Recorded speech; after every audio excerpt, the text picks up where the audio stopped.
যারা বঞ্চিত বোধ করছেন, যারা ন্যায় পাচ্ছেন না, তারা আদালতে আসবেন, মামলা দায়ের হবে। এটা তো আমাদের কিছু করার নেই। ওরা দুর্নীতি করবে, এটাই তো সিদ্ধান্ত।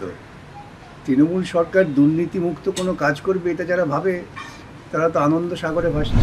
দুর্নীতিগ্রস্ত মন্ত্রিসভার প্রত্যেকটা মন্ত্রী সদস্য তারা পরোক্ষভাবে এই দুর্নীতির সঙ্গে যুক্ত। ব্রাত্যবাবু, স্যার, একেবারেই এসএসসির আবারও মামলা দায়ের হয়েছে হাইকোর্টে। বারংবার মামলা দায়ের হচ্ছে। ফল প্রকাশের যে তালিকা বেরিয়েছে, ইন্টারভিউ, সেই তালিকাতেও একাধিক অসঙ্গতি দেখা যাচ্ছে। সেদিনে মামলা দায়ের হয়েছে। অসঙ্গতি আছে বলি মামলা দায়ের হবে। যারা বঞ্চিত বোধ করছেন, যারা ন্যায় পাচ্ছেন না, তারা আদালতে আসবেন, মামলা দায়ের হবে। এটা তো আমাদের কিছু করার নেই। কিন্তু যারা চিহ্নিত টেন্টেড, সে 1806 জনের যে তালিকা বেরিয়েছিল, যাদের নাম ছিল, সে একাধিক নামও এই ইন্টারভিউ লিস্টে দেখা যাচ্ছে। ওরা দুর্নীতি করবে, এটাই তো সিদ্ধান্ত। তৃণমূল সরকার দুর্নীতিমুক্ত কোনো কাজ করবে, এটা যারা ভাবে তারা তো আনন্দ সাগরে ভাসছে। কিন্তু ব্রাত্য বসু বলছেন যে কোনো দাগিদের নাম নেই, এসএসসি জানিয়েছে তাকে। যাক, এই সমস্ত লোকেদের কথার জবাব না দেওয়াই ভালো। গোটা প্রক্রিয়াটা দুর্নীতিমূলক হলো। দাঁড়িয়ে দাঁড়িয়ে দেখলেন, উনি নিজে বললেন আমি তৃণমূল ছেড়ে কাউকে চাকরি দেবো না, তারপর এইসব বড় বড় কথা বলছেন। দুর্নীতিগ্রস্ত মন্ত্রিসভার প্রত্যেকটা মন্ত্রী সদস্য তারা পরোক্ষভাবে এই দুর্নীতির সঙ্গে যুক্ত। ব্রাত্যবাবু, তিনি তো বারংবার মুখ্যমন্ত্রীকে ধন্যবাদ দিয়েছেন পরীক্ষা শুরু হওয়া থেকে ফল প্রকাশ। ধন্যবাদ দেবেনই তো, যে মুখ্যমন্ত্রী মোটামুটিভাবে দুর্নীতিমূলক প্রক্রিয়াকে চালু করলেন, টাকা উপার্জনের রাস্তা খোলা রইল। সেই ইন্টারভিউ তালিকায় একজনের নাম রয়েছে, তার নামের যে বয়স রয়েছে, সেই বয়সে তো তাকে এক্সপিরিয়েন্স নাম্বার দেওয়া যায় না। তার বয়সই হয়নি 2016। যায় কি না যায় সেটা ওরা ঠিক করবে। সে ঠিক করার মালিক কি ইন্ডিপেন্ডেন্ট বেঙ্গল নাকি? তার বয়সই তো হয়নি। কি হয়েছে বয়স হয়নি? টাকা পেয়ে গেছে, বয়সের দরকার। তাহলে যারা নতুন পরীক্ষা দিচ্ছে তাদের দোষ?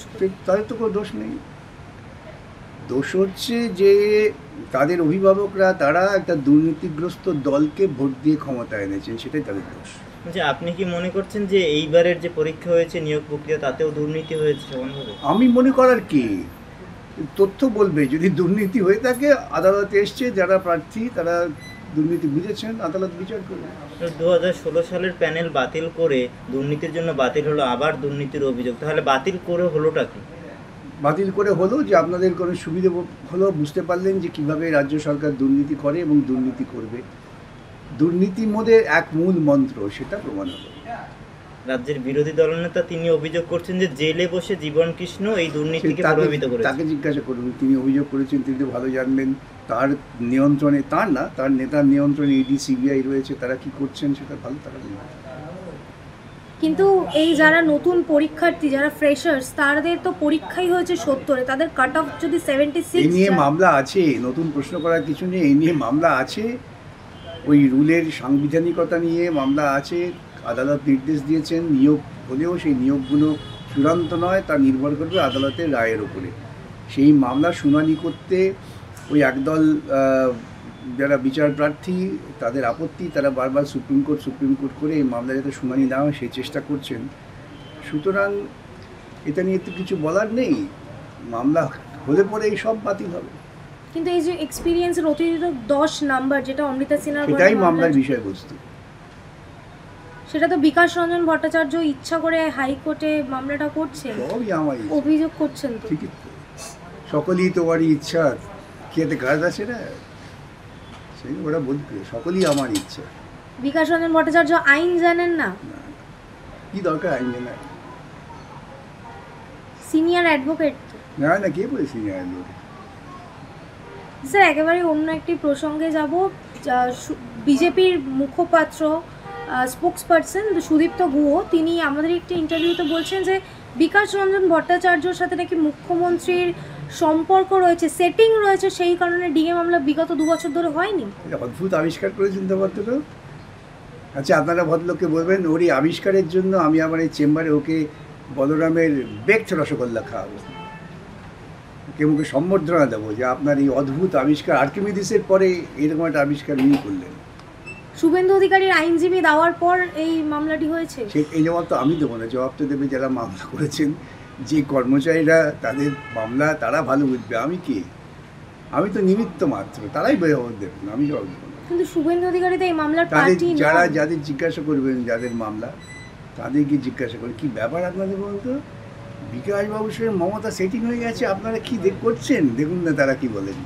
শুভেন্দু অধিকারী তো এই মামলার পার্টি নয়, কি করে আইনজীবী নিয়োগ করতে পারে? ওই যে বললাম যে আবিষ্কার করেছেন, তো আবিষ্কারককে আমি এখানে গলায় মালা পরিয়ে বেকড রসগোল্লা খাবো, আমি বলরামকে অর্ডার দিয়ে দেবো, আপনারা থাকবেন খাবেন। কিন্তু শুভেন্দু অধিকারী আর একটা মন্তব্য করেছেন, তিনি বলছেন যে গোটা মন্ত্রিসভা জেলে থাকতো, কিন্তু বাম আমলের একটি আইনের জন্য অতিরিক্ত শূন্যপদ করেও গোটা মন্ত্রিসভা জেলে নেই। উনি তো তৃণমূলে ছিলেন, তাহলে বাম আমলে আইনটাকে বাতিল করেননি কেন? উনি তো তৃণমূলের মন্ত্রী ছিলেন। এই যে কথাগুলো বলেন তারা কি ভাবনা চিন্তা করেন নাকি স্প্রিং দা পুতুলের মতো একজন এসে স্প্রিং দিয়ে দিল আর তিরিং করতে করতে কথা বলে গেলেন? হ্যাঁ, 22 সালে যে মন্ত্রিসভা সিদ্ধান্ত নিয়েছে সেটাই সব মন্ত্রীরা জেলে যেত, শুধু বামেদের জন্য বেঁচে গেল তৃণমূল। তো 22 সালে বাম কোথায়?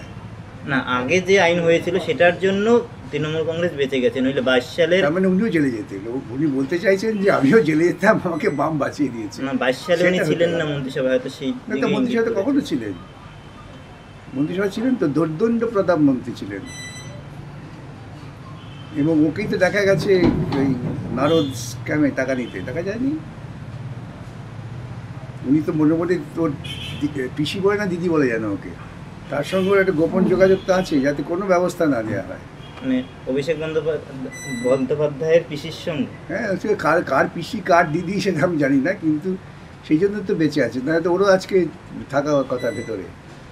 কিন্তু এটা তো রাজ্যের কোনো ডিপার্টমেন্ট দেখছে না, তদন্ত করছে না, তো ওই যে কেন্দ্রীয় ওর সরকার- মামা দেখছে, মোদি মামা, তারাই তো আটকে রেখেছে এগুলো সব।